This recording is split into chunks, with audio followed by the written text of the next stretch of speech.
అందరికీ నమస్కారం అండి.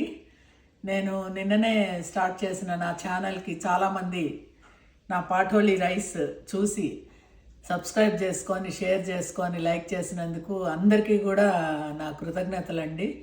మీరు మరింతగా నా ఛానల్ని ప్రోత్సహించి నేను మరిన్ని వీడియోస్ చేసేటట్టు మీరు అందరు ప్రోత్సహిస్తారని చెప్పి నేను అనుకుంటున్నాను. అదే ఊపులో మరి ఈరోజు రెండో రోజు నేను క్యాప్సికమ్ రైస్ చేద్దాం అనుకుంటున్నానండి. ఈ రైస్ ఎట్లా చేయాలి ఏంటి అనేది మీకు చెప్పబోతున్నాను. ఈరోజు క్యాప్సికమ్ రైస్ తయారు చేసే విధానము మనం తెలుసుకుందామండి. అలా తెలుసుకునే భాగంలో మనం ఏమేమి వాడతామో ఒకసారి నేను తయారు చేసే ముందు చూపించదలుచుకున్నాను మీకు. ఇదిగోండి క్యాప్సికము, పొడుగ్గా సన్నగా కట్ చేసుకున్నటువంటి క్యాప్సికమ్ ముక్కలు ఇక్కడ పెట్టాను. అట్లాగే దీంతో పాటు ఉల్లిపాయలు, పచ్చిమిర్చి తరుగు, కొంచెం పుదీనా కూడా వేస్తే టేస్ట్ బాగా వస్తుందండి, మంచి స్మెల్ వస్తుంది, అరోమా బాగుంటుంది, అందుకని అదిను. తర్వాత కరివేపాకు రెబ్బలు వేసుకున్నాను. ఇవి కాకుండా మనకి మసాలా దినుసులు కొన్ని కావాల్సి ఉంటాయండి. వాటి కోసం ఏమేమి పెట్టానంటే నేను అల్లము, లవంగాలు, యాలకులు, తర్వాత వెల్లుల్లి, ముందుగా పోపు దినుసులు వేసుకోవాలండి. నేను పోపు వేసే ముందు ఆయిల్ వేసుకున్నాను. మీకు ఇంతకు ముందే చెప్పినట్టు నేను ఆలివ్ ఆయిలే వాడతాను. అది చాలా హెల్దీ ఆయిల్ కాబట్టి మీరు కూడా దాన్నే అలవాటు చేసుకుంటే మంచిది. ఇప్పుడు ఉద్దిపప్పు, అట్లాగే శనగపప్పు, ఆవాలు, మెంతులు, జీలకర్ర ఇవన్నీ కొంచెం కొంచెం వేసుకుంటూ, అంటే సరిపడనంతా వేసుకోవాలి. మీరు ఎంత చేసుకుంటున్నారనేది మీకు ఒక ఐడియా ఉంటుంది కాబట్టి, రైస్ ఎంత పోసుకుంటారో ఐడియా ఉంటుంది కాబట్టి దాన్ని బట్టి మీ పోపు సామాన్లు ఉండాలండి. నేనైతే పోపు సామాన్లు వేసిన తర్వాత మనం ఎండుమిర్చి ఎండుమిర్చి ముక్కలు కూడా వేయాలండి. రెండు వేసుకుంటే చాలు, ఎందుకంటే మనం పచ్చిమిర్చి వేసుకుంటాం కాబట్టి రెండు ఎండుమిర్చి వేసుకొని లో ఫ్లేమ్లో పెట్టుకుంటే కొంచెం ఎర్రగా అయిన తర్వాత మనం ఇందాక కట్ చేసి పెట్టుకున్నాం కదండి, అవి తీసుకొని అవి వేసుకుంటే ఇందులో సరిపోతుంది.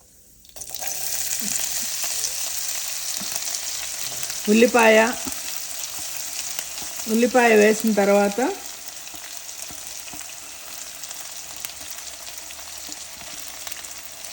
కొంచెం నేను చెప్పాను కదండి పుదీనా కూడా వేసుకుంటామని చెప్పి, అవి వేసిన తర్వాత పచ్చిమిర్చి తరుగు, తర్వాత మనం రెడీగా పెట్టుకున్నటువంటి పోపు దినుసులు కూడా వేసేసుకుందామండి. మనం రెడీగా పెట్టుకున్న పోపు దినుసులు కూడా వేసేసుకుంటే సరిపోతుంది. ఈ ఉల్లిపాయలు ఎర్రగా అయ్యేలోపు వేసుకోవచ్చు.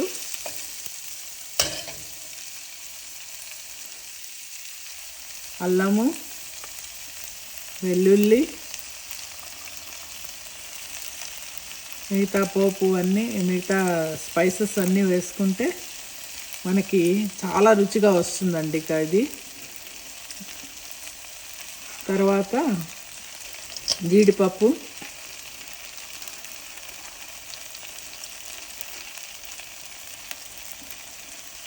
ఇవి వేసుకొని బాగా కలుపుకొని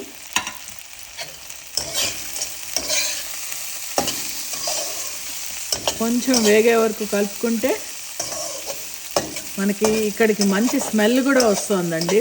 చూసారు కదండి, అన్ని దినుసులతో పాటు ఉల్లిపాయలు కొంచెం ఎరుపు రంగు, కొంచెం తెల్లగా అట్లా ఉన్నాయి. ఇట్లా సరిపోతుందండి ఈ కూరకి. ఇట్లా వేసుకున్న తర్వాత మనం ఆల్రెడీ తరిగి పెట్టుకున్నటువంటి టొమాటో ఉంది కదా, ఆ టొమాటో కూడా వేసుకోవాలి. వేసుకొని కాసేపు కలుపుకుంటూ ఉంటే మనకి మెత్తగా అవుతుంది. టొమాటో మెత్తగా అయిన తర్వాత ఇంకా మిగిలింది మనకి క్యాప్సికమే అండి. క్యాప్సికమ్ తరుగు వేసేసుకుంటే అయిపోతుంది. లంచ్ బాక్స్లోకి చాలా తేలిగ్గా తీసుకెళ్ళచ్చండి, ఎందుకంటే మసాలా దినుసులు రెడీగా ఉంటాయి. ఇంకా మనం కట్ చేసి పెట్టుకున్న ఉల్లిపాయలు, ఈ మిగతా టొమాటోలు, అట్లాగే క్యాప్సికమ్ ఇవన్నీ రెడీ పెట్టుకున్నట్టయితే, రాత్రే కనుక కట్ చేసి పెట్టుకున్నట్టయితే మీకు ఇంకా 10 నిమిషాల్లో అయిపోతుందండి. చాలా తేలిగ్గా అయిపోతుంది, చాలా రుచిగా కూడా ఉంటుంది. అందువల్ల చూసారు కదండి, టొమాటో కూడా దగ్గర పడింది, అంతా కూడా ఒక దగ్గరకు వచ్చేసింది.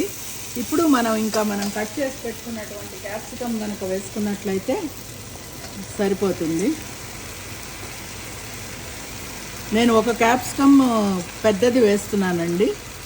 మీరు మీ ఇంట్లో వాళ్ళ సంఖ్యను బట్టి 1, 2 అనేది చూసుకొని దాన్ని బట్టి వేసుకోవాలి. నేనైతే 1 తీసుకున్నాను. ఈ క్యాప్సికమ్ కొంచెం ఉడికేంత వరకు మనం కనుక మూత పెట్టి ఉప్పేసి, ఇప్పుడు సాల్ట్ కూడా వేసుకోవాలండి మనము. నేను 2 టీ స్పూన్స్ పులుసు వేస్తున్నానండి, అంతకంటే పట్టదు. మీరు తగినంత చూసుకొని వేసుకోండి.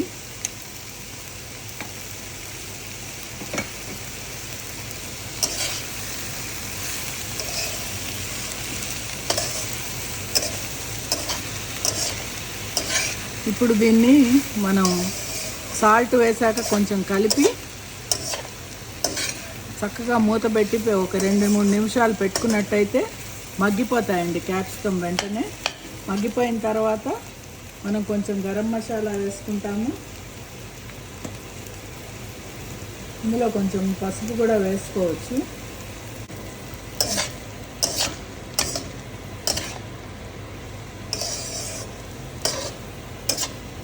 ఇప్పుడు మూత పెట్టేసి ఒక 2-3 నిమిషాలు మగ్గనిద్దామండి.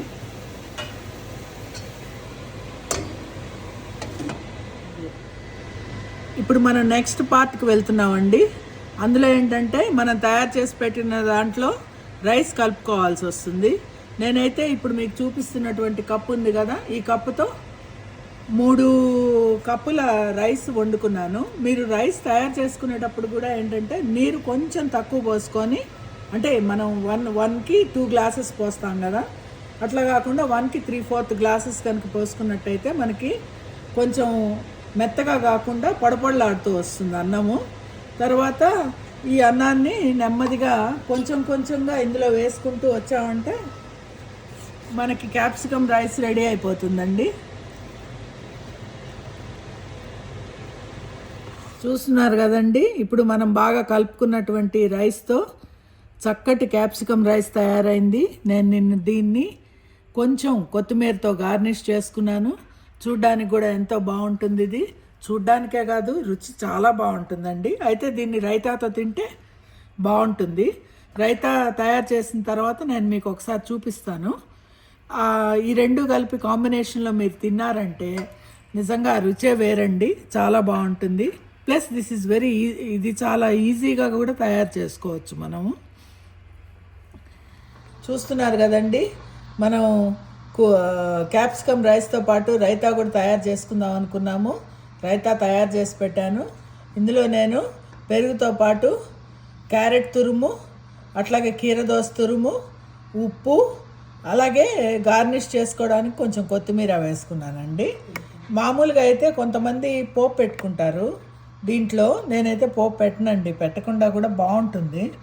ఇట్లా ఇది కనుక మీరు నంచుకొని క్యాప్సికమ్ రైస్లో తిన్నట్టయితే చాలా రుచిగా ఉంటుందండి. మరి ట్రై చేస్తారు కదూ.